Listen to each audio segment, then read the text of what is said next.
তুমি তুমি এখানে কেন? তুমি তো এখন আসার কথা ছিল না, তুমি তো আরো 2 দিন পরে আসার কথা ছিল। তোমাকে সারপ্রাইজ দেওয়ার জন্য চলে আসলাম। কে তুমি? আমার ঘরে কি করছো? দেখেন ভাই, আমি বলছি তুমি এখন চলে যাও, আমি তোমাকে পরে সবকিছু বলবো, বুঝতে পেরেছো?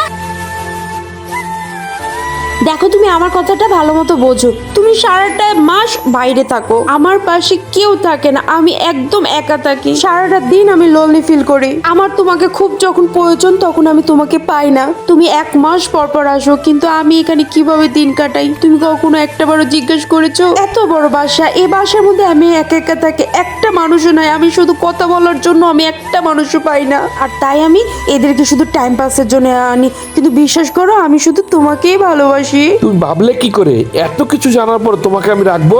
আরে আমি যে বাইরে বাইরে কাজ করি, এটা কি শুধু আমার জন্য? তোমাকে ভালো রাখার জন্যই তো। আর আমিও তো পারি অন্য মেয়ের সাথে রিলেশন করতে, কিন্তু আমি তো তা করি না, কারণ আমি তোমাকে ভালোবাসি। ঠিক আছে, আমার কোনো সমস্যা নেই, আমাকে ডিভোর্স দিয়ে দাও। কিন্তু হ্যাঁ, আমার সকল সম্পত্তির অর্ধেক লাগবে।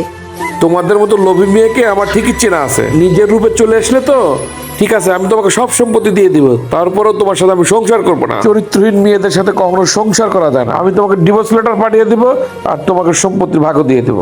এই অসহায় হাজবেন্ডের জন্য আমাদের চ্যানেলটি লাইক সাবস্ক্রাইব করে যাবেন।